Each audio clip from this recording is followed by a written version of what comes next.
ఇప్పుడు మీరు వీళ్ళని ఇలా అనడంలో తప్పేమీ లేదు ఈయన ఇలా చెప్పిన తర్వాత. అంతే కదా, ఉత్తినే అనను నేను, రీజనబుల్గా ఉంటుంది.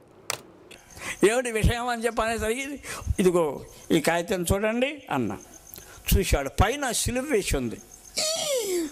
ఇదేంటే నువ్వు మతంలో దిగావా అన్నాడు. దిగటం ఏంటి, అదే కాలువా చెరువా? బురద గుంట. ఆయన క్లారిటీ ఉంది బురదగుంటలో దిగావా అని, ఈయనకు అర్థం కాలేదు ఆ విషయం. అవును, చిన్నప్పుడు నేను చాలాసార్లు విన్నా వాళ్ళు మతంలో దిగారు అదే చెప్పుకునేవాళ్ళు. అంటే బురదగుంటలో దిగారు అని ఇండైరెక్ట్గా ఆ అర్థం స్ఫురించేది. ఇలా ఎందుకు చెప్పుకునేవాళ్ళు అంటే దానికి కూడా రీజన్ ఉంది. ఈ మతంలో దిగినోళ్ళు, అంటే ఈ బురదగుంటలో దిగినోళ్ళు విచిత్రంగా ఉండేవాళ్ళు, సమాజాన్ని పీడించేవాళ్ళు, ఏదో ఒక బ్రహ్మరాక్షసుల్లాగా తయారయ్యేవాళ్ళు అనమాట వీళ్ళు. అందువల్ల వాళ్ళు తేడాగాళ్ళు అయిపోయారు, వాళ్ళు మతంలో దిగారు అని అలాంటి పదాలతో చెప్పేవాళ్ళు అనమాట. అవును, కనపడటం కూడా వింతగా కనపడతారు కదా, అన్ని తీసేసి బొట్లు గాజులు.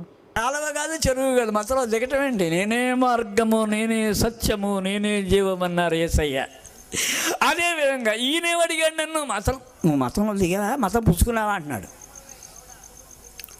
అప్పుడు నేను సమాధానం చెప్పాను, నేను మిమ్మల్ని అడగడానికి రాలేదు, నేను రాసింది ఇదే ప్రప్రథం, ఫస్ట్ టైం.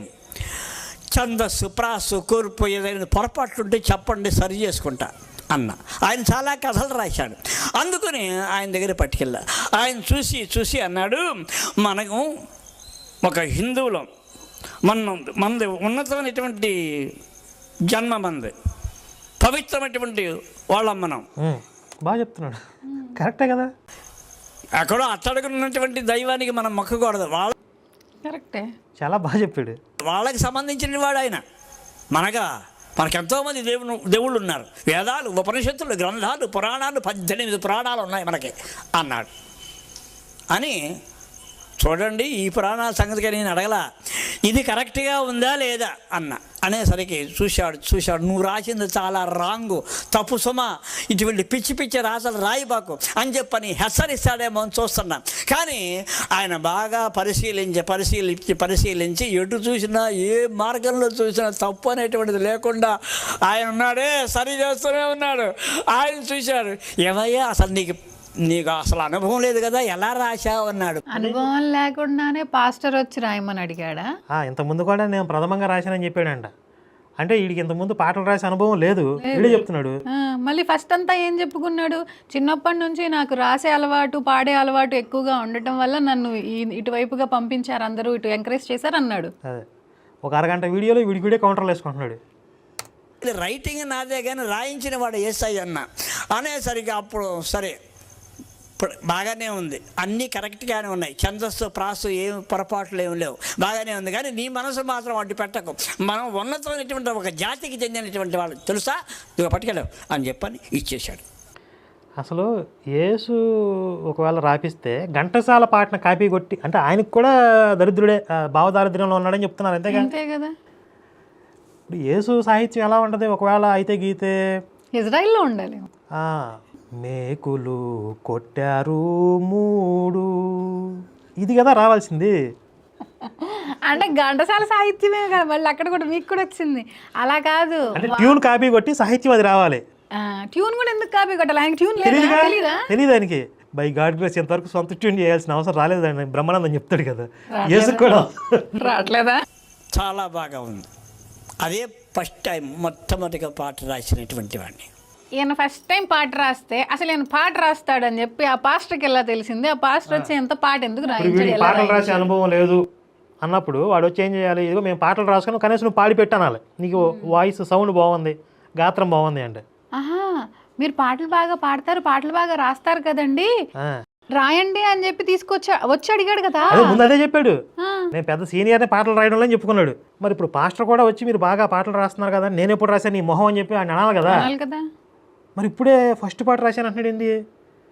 మరి మీరు ఒక్క నిజం చెప్పినా మీ తల 1000 వక్కలైద్దని మీకున్న శాపం ఏదైతే ఉందో నేను అందరూ గుర్తు చేస్తామంట పదే. ఇప్పుడు ఎన్నో రాయించాడు యేసయ్య. అప్పట్లో ఘంటసాల కాపీ కొట్టాడు, ఇప్పుడు ఏంటి మరి ఎవరిని కాపీ కొడుతున్నాడు?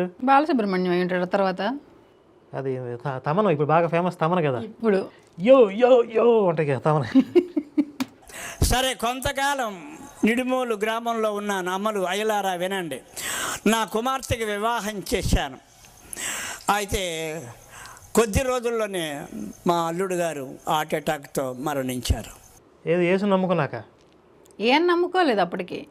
వీళ్ళ భార్య అంటే ఈయన చెప్పిన దాంట్లో క్లారిటీ లేదు నిజానికి. ఇప్పుడు ఈయన చెప్పిన దాని ప్రకారం వీళ్ళింటికి పాస్టర్ వచ్చాడు అని అనుకున్నాం కదా, అప్పుడు కూతురు భార్య ఇద్దరు ఉన్నారు. కానీ కూతురికి పెళ్ళయి విడోగా ఇంట్లో ఉందా, అప్పటికి కూతురికి పెళ్లి కాకుండా ఉందా అన్నది క్లారిటీ లేదు. ఒకవేళ పెళ్లి కాకుండా ఉంటే పెళ్లి చేస్తే అప్పటికి వాళ్ళు నమ్ముకున్నారు కదా భర్త చనిపోకూడదు. యేసుని నమ్ముకుని చచ్చిపోకూడదని రూల్ ఎక్కడ ఉంది? రాజ్యాంగం అది వాళ్ళ ప్రకారం ఉంది కదా. యేసుని నమ్ముకుని దేవుడి దగ్గర పోయాడని చెప్పుకుంటారు. అయితే ఓకే. నిడుమూలులోనే ఉంటూ సరే మనసు చికాకుతో నేను ఇక నిడుమూలులో ఉండకూడదనే అభిప్రాయంతో ఆ ఇల్లు అద్దెకిచ్చేసి. అంటే ఇక్కడ మనకు క్లారిటీ రావాల్సింది ఏంటి అంటే వీడి భార్య పిల్లలు అప్పటికే యేసుని నమ్ముకున్నారు. అందుకే ఆ క్రమం చెప్పట్లా. యేసుని నమ్ముకున్నాక అల్లుడు చచ్చిపోయాడు అనే చెప్పట్లా వీడు నామూషిగా. లేకపోతే చెప్పేసేవాడు అప్పటికి వాళ్ళు హిందూ దేవతలను మొక్కుతున్నారు అందుకే అల్లుడు చచ్చిపోయాడు అని చెప్పేవాడు. అవును, ఇది చెప్పలేదండి, అది మీనింగ్. నేను నా పిల్లల్ని తీసుకొని మచిలీపట్నం బంధువులు మిత్రులు స్నేహితులు అనేక మంది ఉన్నారు, అక్కడికి వెళ్దాం, ఈ పిల్లల్ని ఏదైనా పనిలో పెడదామని చెప్పాను. మగ పిల్లలు ఉన్నారు కదా, వాళ్ళని టైలరింగ్లో పెట్టాను. ఈ పిల్లలు ఎంతమంది? ఎంతకి? ముగ్గురు కదా. ఒక అబ్బాయి, ఇద్దరు అమ్మాయిలా? ఇద్దరు అబ్బాయిలు, ఒక అమ్మాయి అనుకుంటా.